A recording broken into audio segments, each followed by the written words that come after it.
What's going on, guys? My name is Josh Settlage. I am the BJJ strength coach, and today we're going to talk about one of my favorite exercises, the trap bar deadlift.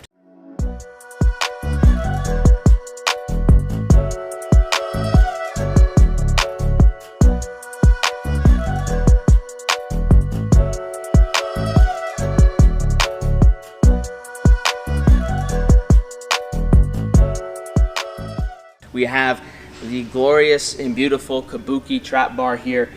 Just a quick shout out for Kabuki. What's great about this one is that it has two completely different handles. We have our regular standard grip, and then we have a fat grip. And then what's also great about this thing is that we can step into it, step out of it, and it has its own built-in deadlift jack. If that doesn't look like a thing of beauty to you, I don't know what to tell you, but we're gonna go over the trap bar deadlift. The trap bar deadlift, some people say it's like cheating. It's like the Smith machine of deadlifts, and I would say that that's ridiculous because the trap bar deadlift is a great exercise, and there's no need to bastardize it and throw so much shade at it like that. But what's great about the trap bar deadlift is that it's just a little bit different than a straight bar. A straight bar, you have a few different options on how you'd like to deadlift. You can do conventional, where your feet are close together and your hands are outside your knees. You can go sumo, which is where you take a wide stance and your hands are inside your knees, but the bar is still in front of your body. What's great about the trap bar is that the bar is in line with the center of your body. And when you're lifting heavy and you're training for different sports, and in this case grappling, so wrestling and jiu-jitsu, having the option to lift with weight around your body instead of always in front of your body can not only help us get stronger because we're changing the training stimulus just a little bit, but it can also help us avoid overuse injuries as well as just work around injuries. If someone has some lower back issues, or maybe someone has some hamstring issues and they can't get down to a straight bar, maybe a trap bar is going to be what's right for them. If someone has a groin strain, or for whatever reason they lack the mobility to get into this solid sumo deadlift position, well then maybe a trap bar is going to be the best option for them. Some things to think about when we are talking about the trap bar deadlift: everything is exactly the same as our standard barbell deadlift. We want our feet to be solid. I like to have my feet a little bit closer so they're kind of right underneath my hips. You may want something that's a little bit wider. Regardless, we don't want to have knee valgus, aka we don't want our knees to be caving in. Sometimes people take these wide stances, they get set, and then when they start pulling, their knees cave in like this. That's no bueno. That's not what we want. We want to make sure that when we have our feet set, we're gripping the floor with our big toe, our pinky toe, and our heel. And then from there, we're screwing our feet into the ground, creating external rotation in the hip and torque. Torque is creating stiffness and tightness by twisting and kind of screwing our feet into the ground. Now my feet are set. I'm in a good solid position and I have a strong base to lift from. What we're gonna do is, if you come to the side, you'll see that my hips are always gonna be lower than my shoulders, and my chest is always gonna be up and facing forward. I'm not wearing a shirt right now, but if I had a shirt that had a logo on it, say it said Slingshot or Super Training Gym or Settlage Strength, whatever, if you're looking from the front, you should be able to see what my shirt says. So when I'm getting set in my position here, I have my feet set in my stance. Then I drop my hips and I pull my chest up. So now I'm in a really strong position here. And now there's a couple things that you guys need to remember. We want our arms to be long like ropes. We don't want to be deadlifting with a bend in our arms. When I have our arms long like two ropes, we want our chest up. We want our shoulders to be back so that we can tighten up our upper back. And we want to have a flat back, aka a neutral spine. So I'll do a couple reps here, that way you guys can see.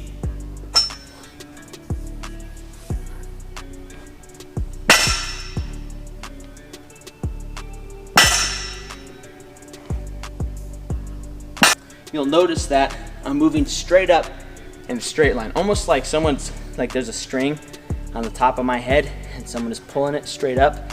I'm not looking up and doing one of these. I'm not looking down and doing one of these either. Keeping my head neutral in strong position, coming up, pushing the floor down as I pull my knees back and push my hips forward. Boom, That's the lockout position. Two common mistakes that I see with the trap bar deadlift. The first one is gonna be that when people start to get to the top, instead of squeezing their butt and engaging their glutes, they shift their knees forward to hit this lockout position. Now, the issue with that is that this position right here is not a very strong position, and we're not getting a lot of glute activation. Your glutes are one of the biggest and most powerful muscles in the entire body, and one of the benefits of doing the trap bar deadlift is that we're actually able to strengthen our glutes and our hip extension. You think about if you're wrestling, you start a referee's position, they hit that stand up, you lock your hands like this and you're gonna send them flying. You need to have strong glutes to get the full boom hip extension so you can throw them for 5. Actually, if you're starting a referee's position, you wouldn't score 5 points for throwing them, right? Right, Eric? No? Okay. Yeah. All right, forget I said that. But you're gonna throw them on their head in front of their mom and pin them and, you know, get all their, maybe his girlfriend will slide in your DMs, maybe not.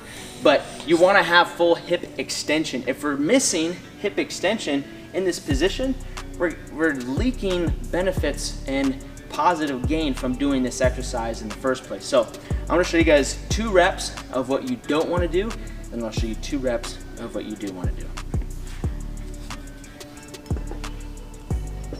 Getting set here, locking everything tight, bracing hard.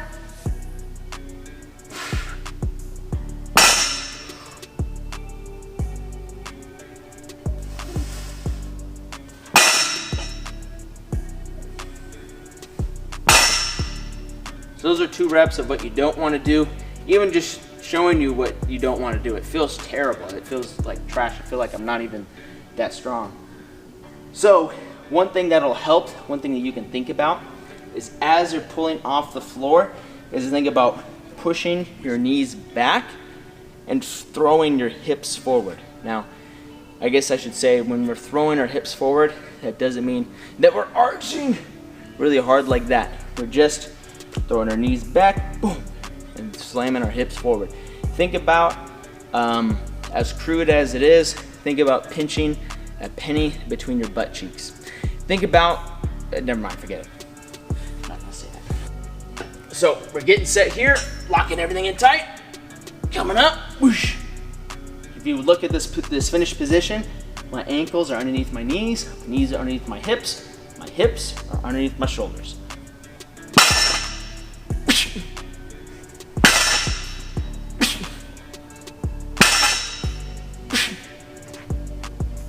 The second most common mistake that I see with the trap bar deadlift is not getting people's upper back tight.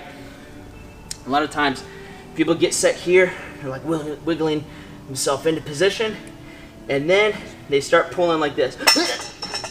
And this is just an absolutely, I mean, it's very uncomfortable for me right here, but this isn't a very strong position. Your upper back needs to be tight. We've talked about it a ton. If you're passing guard, you can't have your posture get broken down. If you're looking to stay in your wrestling stance and move, be able to level change and shoot, you have to have your chest up. You can't be getting your upper back rounded like this. The same rule applies for the trap bar deadlift. So when we're getting set, we want to think about pulling our shoulders back, boom, keeping our chest up, and you can even see my back activate. This is no back activation. This is back activation right here. So you want to create that position as you're getting set on the trap bar deadlift. Feet are set up, I got my grip, everything's looking good. I pull myself down into position, I get my upper back tight.